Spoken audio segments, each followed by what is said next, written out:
My mother stood at the head of the dinner table, pointed her finger directly at me, and said, "You are the most selfish person in this family." Every single person at that table went quiet. My aunts, my cousins, my brother, none of them said a word. They all just looked at me, waiting to see if I would cry or apologize. I did neither. I looked at my mother very calmly, set my fork down, and said, "Okay, you'll notice when the lights go out." She laughed. She actually laughed. She thought I was being dramatic. She had no idea that 48 hours earlier I had already made the call that would change everything. She had no idea that every single bill attached to that house, the electricity, the water, the internet, the mortgage top-up, the grocery deliveries, the insurance, had my name and only my name on them. She had no idea that I had spent that whole week quietly removing my name from nothing and quietly removing myself from everything. She thought I was her ATM with feelings. She was about to find out I was something else entirely. Before we go any further, I need you to sit with something. Emilia did not scream, she did not throw anything, she did not make a scene, she simply stopped. And I want you to think about what that costs a person to give everything, to be called selfish for it, and to choose quiet over chaos. If you have ever been the one who held everything together while being treated like you were the problem, stay right here. Drop a comment and tell me, is it selfish to stop giving to people who never even noticed you were giving? Because I need to know I am not alone in thinking that some betrayals only stop when you finally, completely, stop being available for them. My name is Emilia, and for 7 years I was the financial spine of a family that never once called me that.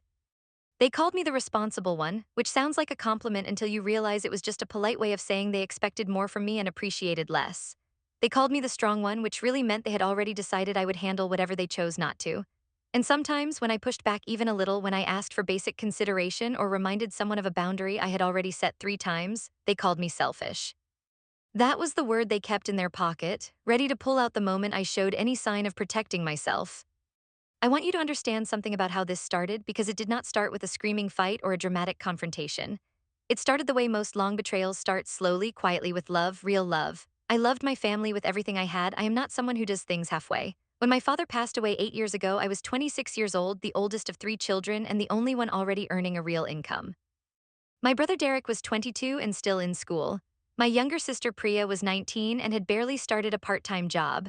My mother Ruth was 54 and had spent most of her adult life managing the home while my father worked. She had some skills, but she had not been in the workforce in over 15 years. My father left behind a modest life insurance policy, a house with a small remaining mortgage, and not much else. When the reality of the finances hit, I stepped in. Of course I did, that is who I am. I told my mother not to worry about the mortgage that month. I told Derek I would cover his last semester of tuition so he could finish without interruption. I helped Priya pay for a certification course she wanted so she could find better work. I told myself this was temporary. I told myself this was what families do. I told myself that as things stabilized, the load would shift and we would find a new balance together. 7 years later, I was still the only one carrying the load, and nothing had shifted except my bank balance and the depth of the bags under my eyes. Here is what those 7 years looked like in numbers, because I think numbers are important. They do not lie the way people do. I paid or subsidized the mortgage on my mother's house for 61 of the 84 months following my father's death. I covered the electricity bill without exception. I covered the water. I covered the internet. When the roof needed repair in year 3, I paid for it. When the washing machine broke in year 5, I replaced it. I bought the groceries for major family dinners. I sent money for school supplies when Priya had children of her own. I quietly paid my brother Derek's car insurance for 2 years after he lost his job, because he asked me not to tell anyone and I respected that. I transferred money at 11 o'clock at night when my mother called in a panic because a bill had come in that she had forgotten about. I did all of this while paying my own rent in a city 40 minutes away, managing my own bills, and building a career that required long hours and sustained focus. That's I was not keeping score, that was never the intention. I want to be clear about that because I know how this sounds from the outside. I was not holding a ledger over their heads. I genuinely believed we were a team, and I genuinely believed that the financial imbalance was a circumstance, not a choice. I believed they were grateful even when they did not say it. I gave them the benefit of every doubt because I loved them, and because grief had touched all of us, and I did not want money to become a weapon inside a family that was already hurting. But somewhere in year 4, I started noticing things. Small things at first, things that were easy to explain away. My mother mentioned casually that she had been talking to her sister about a holiday trip. She was asking whether the timing worked. She did not ask me. She did not mention whether she had money for it or how she planned to afford it. She just mentioned it the way someone mentions something they have already budgeted for, but she had not budgeted for it. I know this because 3 weeks later, the mortgage top-up was short and I got the call I always got, the one that started with, "Emilia, I hate to bother you, but..." She went on the trip. I covered the shortfall. Nobody connected those two things out loud. A few months after that, Derek bought himself a new gaming setup, not a cheap one. I saw it on his social media, a whole new desk, a new monitor, a new chair. I did not say anything, but I remembered that 6 weeks before that, he had asked me for money for a car repair and I had sent it, no questions asked. I told myself it was possible he had saved separately. It was possible. I chose to believe it. In year 5, Priya got into a conflict with her landlord and needed first and last month's rent for a new place immediately, or she would have to move her children into my mother's already crowded house. I sent the money within 24 hours. Priya thanked me. Then 2 weeks later, I saw a photo on her social media of a girl's night out at a restaurant that I knew was not cheap. I felt something shift in my chest when I saw it, not anger exactly, more like a slow, quiet sadness. Like realizing something you should have realized much sooner. But I still said nothing, because I kept telling myself I was the strong one. I kept telling myself that pointing this out would make me look petty. I kept telling myself that family does not calculate. I kept telling myself a lot of things that were true in a perfect world and just excuses in the actual one. The moment that cracked the shell open, the moment I could no longer explain things away, happened on a regular Thursday evening in March. I had just finished a brutal stretch at work, 3 weeks of back-to-back deadlines, late nights, skipped lunches. I was depleted in a way that went bone deep. I had been quiet on the family group chat because I simply had nothing left to give conversationally. I had not sent money to anyone that month, not because I refused, but because no one had asked and I had not offered. It was the first month in over a year where I had not voluntarily sent something to someone. Then the group chat exploded. My mother sent a message that said she was struggling with the electricity bill and the internet bill and could anyone help. Derek replied within minutes saying he was tight that month. Priya said the same. Then my aunt, my mother's sister, the one she went on the holiday with, sent a private message directly to me, not to the group, to me specifically. It said, "Emilia, your mother needs help. You know you're the only one who can really help her. Don't be difficult about this." Don't be difficult. I had not said a single word. I had not replied to the group chat. I had not refused anything. I had simply been quiet for 3 weeks while I recovered from a work period that had genuinely worn me down, and I was being told privately not to be difficult. I stared at that message for a long time. I felt something inside me go very still. I paid the bills, of course I did. I was not going to let my mother sit in a dark house, but I paid them with a feeling I had never quite felt before, the feeling that my giving was not seen as giving at all. It was seen as a function, a reliable function that was only noticed when it malfunctioned. After that Thursday, I started paying attention differently. I stopped explaining away the things I noticed. I started writing them down instead, not because I planned to present them as evidence or because I wanted ammunition. I started writing them down because I needed to know if what I was feeling was real. I needed to know if I was being fair to myself. Because the alternative, that I was imagining a dynamic that did not exist, that I was being paranoid, that I was being selfish, had been suggested to me so many times by the very people benefiting from my doubt that I had started to wonder if they were right. They were not right. Within 2 months of paying attention with clear eyes, I had documented the following. My mother had made 3 separate purchases for herself, clothing, a new piece of furniture, and a contribution to a cousin's wedding gift in the same months that she had called me for bill help. Not desperate months. Months where there was money, just not money being allocated toward what I was being asked to fund. Derek had taken a weekend trip with his friends the same month he told me he was too tight to help with anything at home. Priya had signed up for an online subscription service and bought herself a new phone on an installment plan while telling my mother she had nothing to spare. None of these things were crimes. People spend their money, people make choices, but the pattern was undeniable. The family finances only became an emergency when I was the one being called. There was always money for what they individually wanted. There was never money for what they collectively owed, and the gap between those two things was always filled by me because I was the responsible one, the strong one, because not filling it made me difficult, because filling it apparently made me nothing at all. I want to tell you about the dinner because you need to understand what it felt like before I tell you what I decided. It was a family gathering in late autumn, my mother's birthday. I had organized it as I always did. I had paid for the catering as I always did. I had driven 40 minutes each way to set things up early as I always did. I was tired. I had been tired for 7 years and nobody seemed to notice or care. Somewhere between the main course and dessert, a conversation started about family finances. It was not directed at me specifically. It was a general conversation about how hard things had been and how the cost of living had gone up. My aunt made a comment about how families needed to stick together. My mother agreed. And then, without any preamble, without any specific provocation from me, my mother looked across the table and said, "Emilia, honestly, sometimes I feel like you only care about yourself." The table went quiet. I looked at her. She had that expression she sometimes got, a mixture of old frustration and performance, like she was saying something she had been holding back and was also a little proud of herself for finally saying it. My aunt nodded slightly. Derek looked at his plate, Priya looked at her phone. My mother continued, "You've been so distant, you haven't been present, this family needs more from you and lately you give us nothing." I had paid for the dinner she was eating, I had driven the plates she was eating off, I had organized the birthday she was celebrating, and she was telling me I gave nothing. This was the moment, the one I described at the beginning. I set my fork down, I did not raise my voice, I did not let my face break. I said very calmly, "Okay, you'll notice when the lights go out." She laughed, my aunt smiled, Derek finally looked up confused, Priya still had her eyes on her phone. I drove home that night and I made a list, not an angry list, a practical one. I listed every financial commitment I had to that household, every bill, every subscription, every standing contribution, and next to each one I wrote a date, the date by which I would quietly, legally, completely remove myself from it.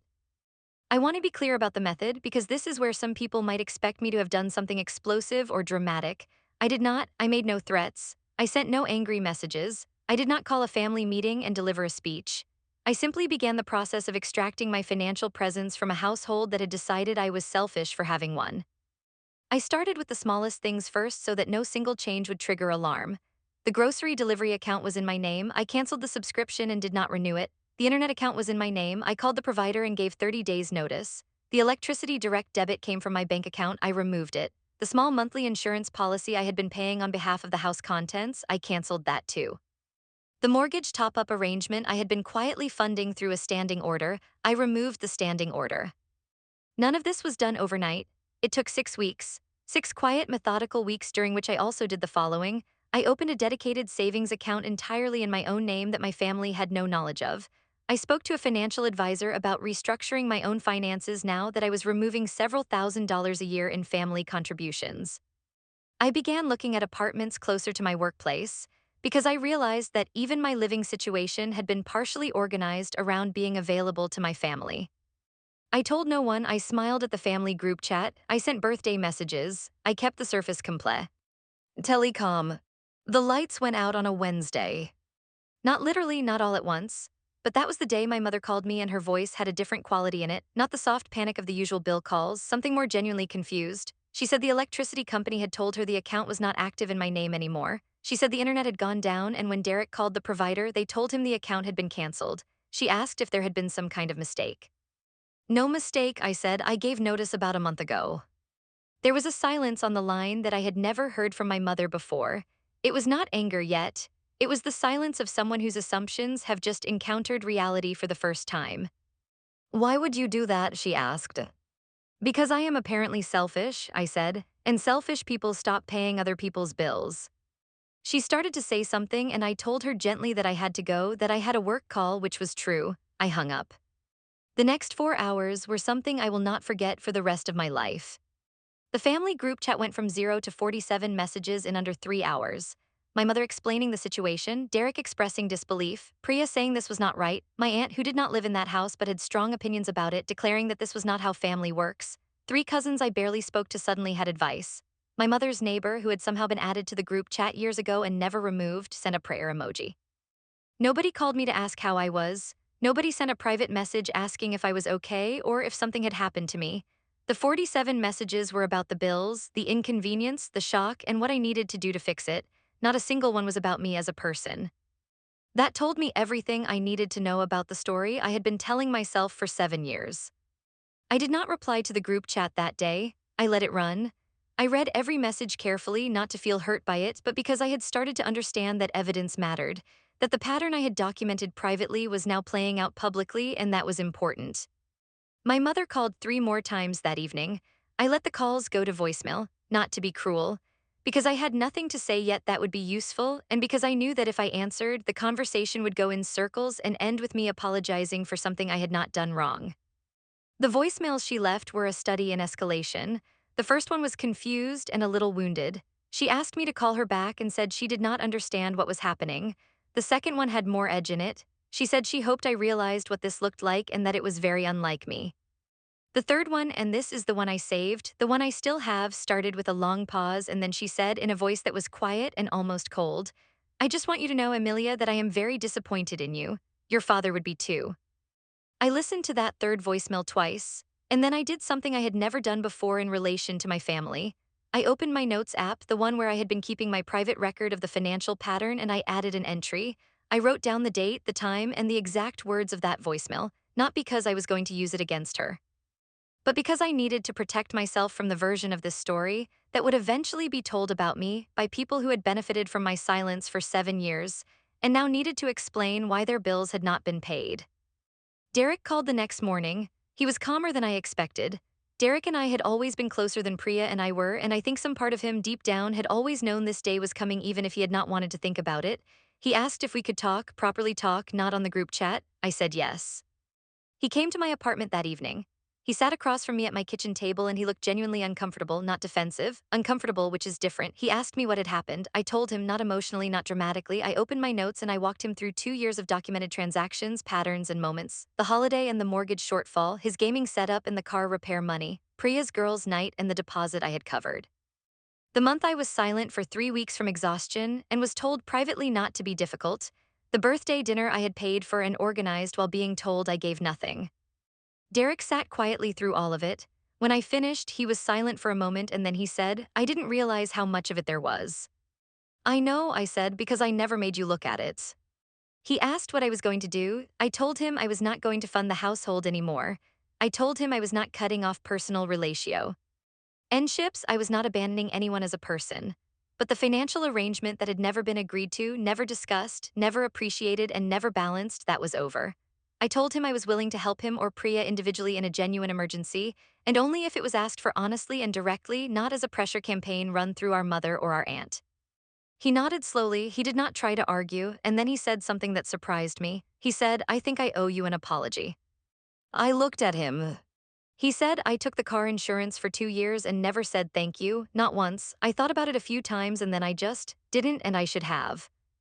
It was not a grand gesture, it was quiet, but it cracked something open in me that had been sealed shut for a long time. I did not cry then. I cried later alone after he left, because it was the first time in 7 years that someone in my family had acknowledged out loud that I had given something real and that their silence had cost me something real. Derek and I made a private agreement that evening. He would start contributing to the household. Not everything, he was not in a position to cover what I had been covering, and I did not expect him to, but something. A real, regular, agreed contribution. He would talk to Priya and try to get her to do the same. He would not tell our mother that I had walked him through the financial records because neither of us thought that conversation would go well yet. And he would stop using the family group chat as a pressure mechanism, which meant he needed to talk to our aunt. That last part, the aunt, was going to be its own event. I knew it, Derek knew it. My aunt's name is Claudette, and she is a woman who believes very strongly in family loyalty, provided the loyalty is always flowing toward the people she has decided matter most. She had been my mother's closest ally since before I was born. She had been present at every major family event and at several arguments that were none of her business. She was the one who had sent me the private message telling me not to be difficult. And she was, it turned out, the one who had been talking to my mother in the days before the birthday dinner, which I found out later from Derek, who had overheard a phone call. The comment my mother made at the dinner, the one about me being selfish, the one delivered in front of the whole family, had been something Claudette had encouraged her to say. Claudette had told my mother that she needed to set Emilia straight before Emilia started to think she ran the family. When I found that out, I sat with it for a full day before I responded to anything. Because here is what that information meant. My mother had not made that comment spontaneously. She had been coached by her sister, who had told her I needed to be corrected, not because I had done anything wrong, but because the idea that I might have opinions or limits or a point of view about how I was treated was a threat to a system where I was useful and quiet. I was not just dealing with one person's ingratitude, I was dealing with a structure, a dynamic that had been built and maintained deliberately. The electricity got reconnected in my mother's house. She and Derek worked it out. He helped her set up the account in her name. The internet took a few more days. She called me twice during that period and I answered both times. I was warm, I was not cold or punishing, but I was different and I think she could feel it even if she could not name it yet. When she mentioned the bills, I said simply that I trusted she and Derek would sort it out. When she paused and waited for me to offer something, I said nothing. And when she finally said, I hope you know this has been very stressful, I said, I imagine it has been. That kind of stress is new for you. She did not love that sentence, but she did not argue with it either.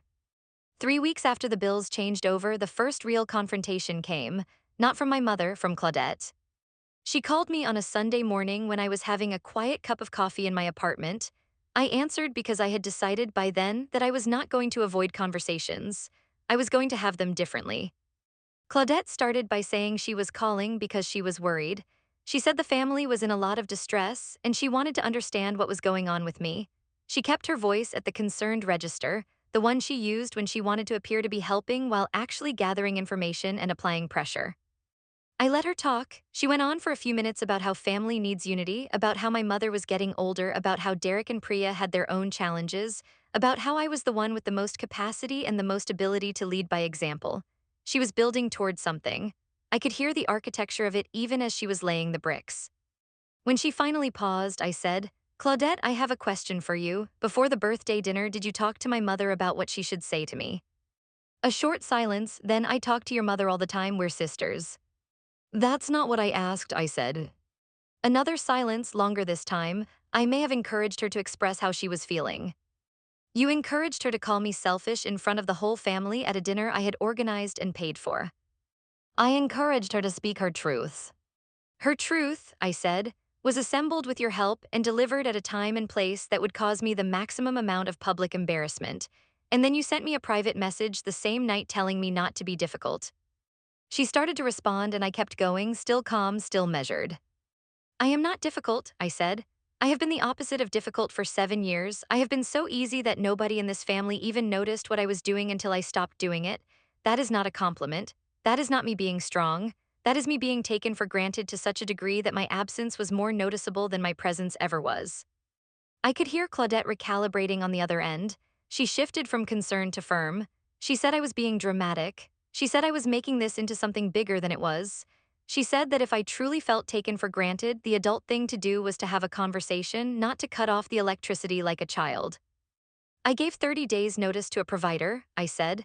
I made a legal and personal financial decision about an account in my name. That is not cutting off electricity like a child. That is a grown woman choosing how to use her own money. She said, your mother is not well, Emilia, did you know that? I felt the temperature in my body drop slightly. What does that mean? Claudette said my mother had been to the doctor recently and had some things to discuss. She was not specific. She said she thought I should know that before I made any more decisions. Now I want to talk about what that move was because it is important to name it clearly. What Claudette did in that moment was introduce the possibility of my mother's health as a reason for me to feel guilty enough to reverse my decisions. She did not tell me anything specific. She did not say my mother had a diagnosis or a serious condition. She planted a seed of fear and guilt and then left it there unwatered to grow in whatever direction my anxiety chose. It was a manipulation.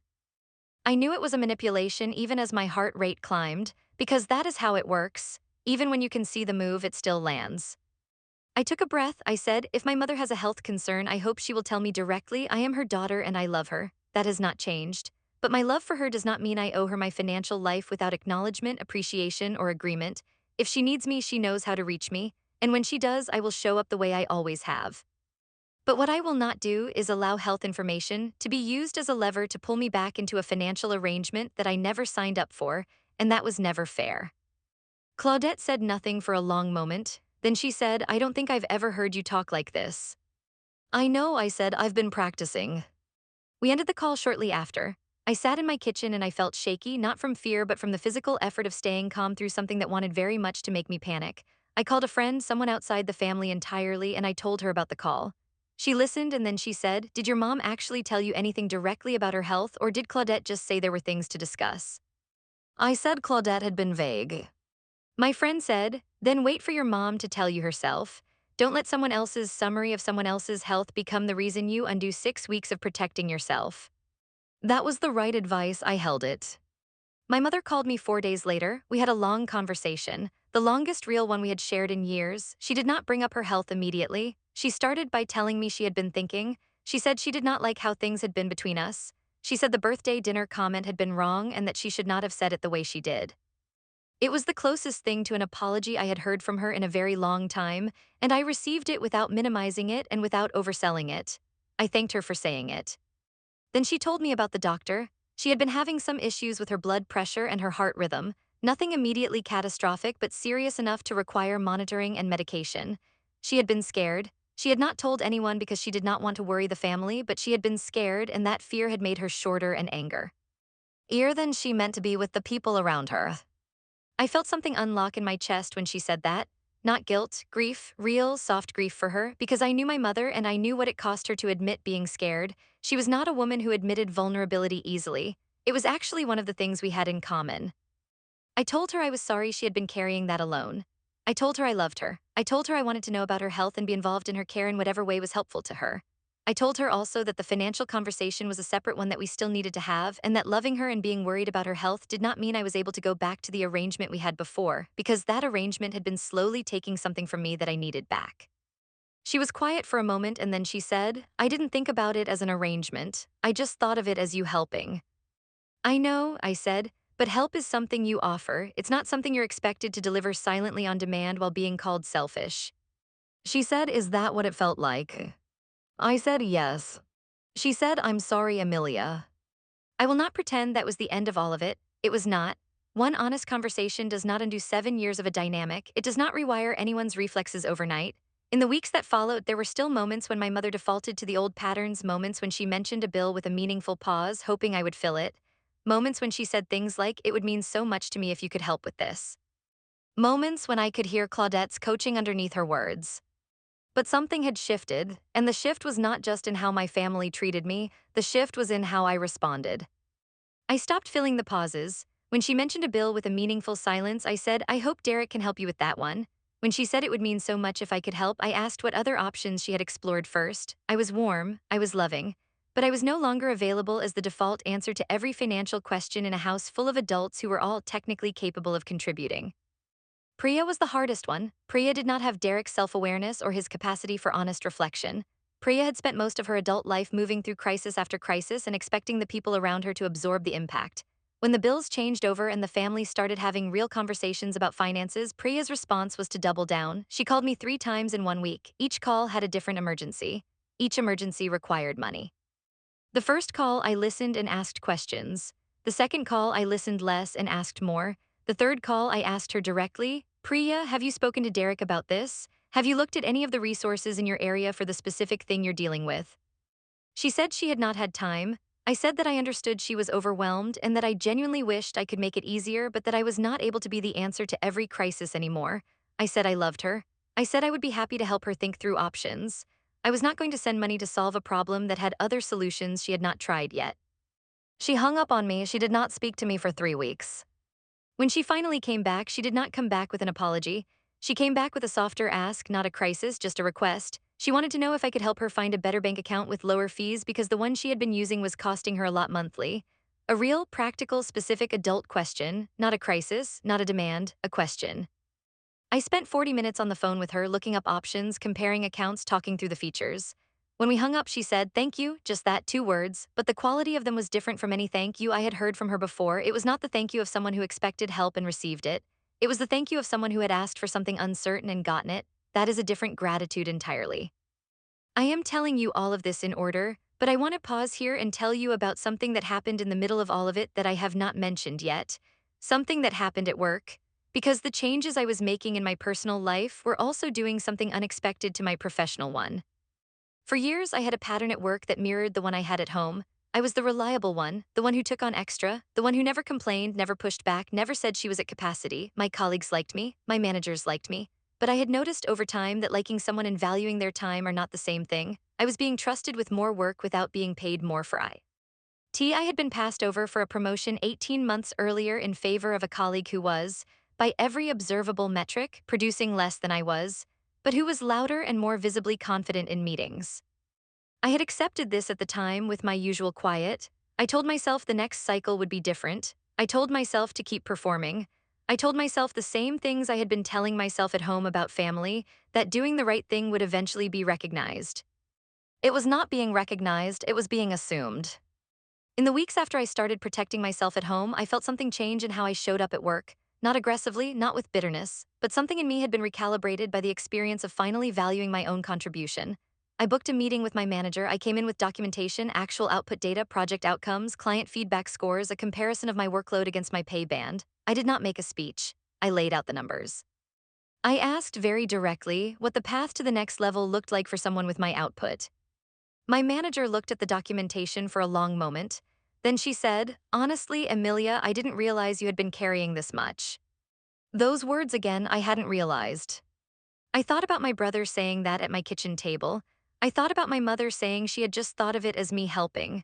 I thought about all the years I had spent being legible to no one because I had made it so easy, so effortless in appearance, that no one had needed to look. My manager approved a reclassification review within 2 weeks. The outcome was a promotion and a salary adjustment that represented the largest single pay increase I had ever received. It did not undo the 18 months I had spent being overlooked, but it was real. And it was the direct result of making myself visible by making my contribution visible, by refusing to keep it as quiet as I had always kept it.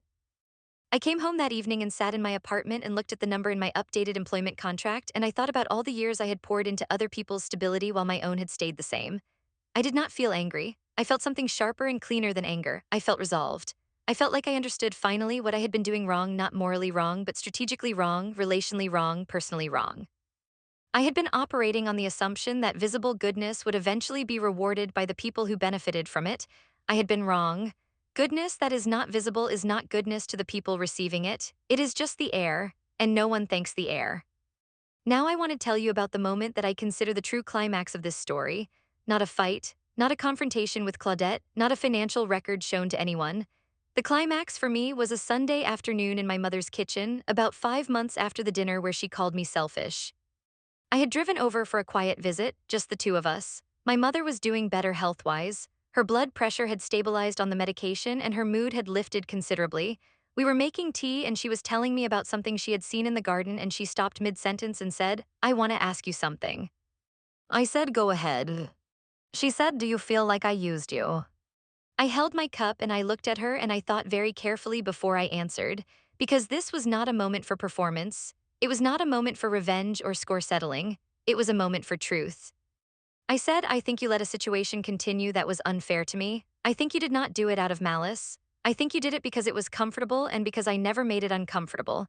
I think Claudette told you things that confirmed what was easier to believe and I think you believed them.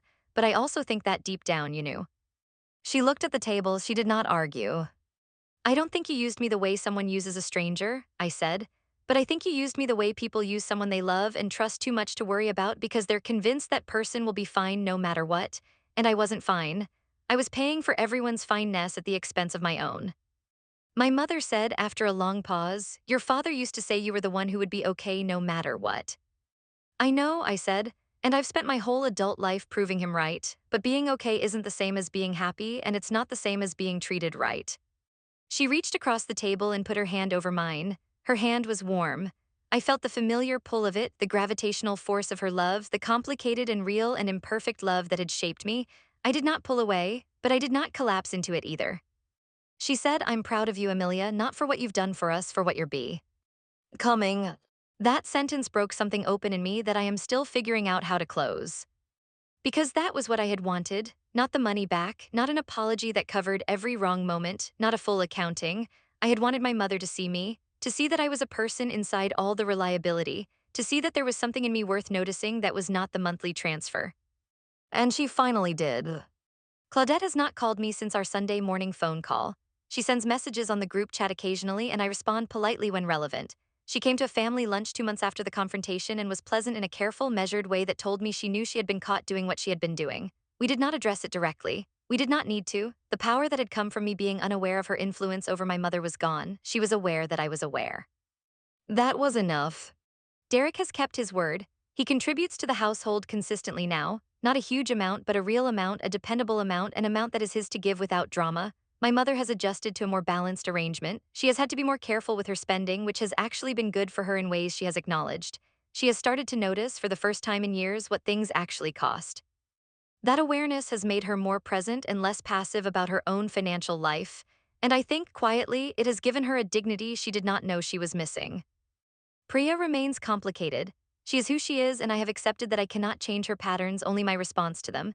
She no longer calls me in manufactured crises. Whether that is because she has genuinely shifted or because she has learned I will not perform the expected response, I cannot be sure, probably some of both. We talk about regular things now, her children, her work. Sometimes she asks for practical help and I give it when I can. It is not a warm closeness yet, but it is honest. And honest is something I will take over warm but false any day. I got the keys to my new apartment 3 months ago. It is closer to my office. It is quieter. It has a small balcony where I drink my coffee in the morning and think about nothing important for a few minutes before the day starts. I furnished it slowly with things I actually liked without worrying about whether the money I was spending on myself was money that should go somewhere else. I bought a plant. I named it something stupid that I will not tell you. It is doing very well. My finances are different now. The money I was putting into other people's stability is going into my own. I have a savings account that is growing for the first time in years. I have a retirement account that I am contributing to at a rate that my financial advisor says will actually make a difference. I have booked one trip for myself, a solo trip to a place I have wanted to go for years that I kept postponing because the timing was never right or because something else needed the money. The timing is right now, the money is mine now. And every morning on that small balcony, I think about who I was for 7 years and who I am becoming. I think about the woman who sat at a birthday dinner she had organized and paid for and was told she gave nothing. I think about the woman who said very calmly, "You'll notice when the lights go out," and meant it in a way that no one at that table understood at the time. I think about what it cost me to stay quiet that long. And I think about what it is giving me now that I have stopped. I did not win anything dramatic. There was no courtroom scene. There was no single moment of public humiliation where the truth came out and everyone gasped and turned to me with apologies. Real life does not do that. What real life did was this: it gave me back my own opinion of myself. It gave me the ability to say without flinching that I was worth something not because of what I produced for others, but because of who I was. It gave me a brother who looked me in the eye and said he was sorry. It gave me a mother who, finally, called me something other than selfish. And it gave me a quiet evening in my own apartment, with my bills all paid, my savings growing, my name on nothing that is not mine, and the deep, still, almost disorienting peace of a woman who finally, completely, stopped giving herself away. Some people are going to hear this story and say I was too harsh. They are going to say that family is family and that I should have talked to them sooner, communicated better, set limits earlier. Maybe I am not going to argue with any of that. Maybe I should have. But I want to say this clearly. I tried softer versions of these conversations for years. I hinted, I sighed, I said it's a lot and waited for someone to ask what the lot was. Nobody asked. The softer versions did not work. What worked was consequence. Instead, real, quiet, financial, personal consequence, and I am not going to apologize for that. What I will say is this: if you are reading this or listening to this and you recognize yourself somewhere in it, not in the dramatic parts, but in the quiet parts, the parts where you talk yourself out of your own feelings, the parts where you explain away the pattern one more time, the parts where you tell yourself that needing to be appreciated is selfish, I want you to hear me say that it is not selfish. It is human. The most basic, legitimate, entirely reasonable thing a human being can want is to be seen by the people they love. You do not have to run a financial analysis. You do not have to keep a spreadsheet. You do not have to do any of the specific things I did, but you do have to stop making yourself invisible in order to keep the peace. Because the peace that requires you to disappear is not peace. It is just a quiet version of the same injustice, and you deserve better than a quiet injustice. My name is Emilia, and for 7 years I held up the lights. Now I hold up only what is mine to hold, and I have never felt lighter. If Emilia's story hit something in you, I want you to sit with this question. How long have you been the one holding the lights on for people who never once looked up to notice the glow? Drop a comment below and tell me the moment you realized you were giving more than you were receiving. Not to vent, but because your moment might be exactly what someone else needs to read today. And if you know someone who is silently carrying a weight this heavy, share this with them. Sometimes the most important thing is just knowing you are not the only one. I'll see you in the next story.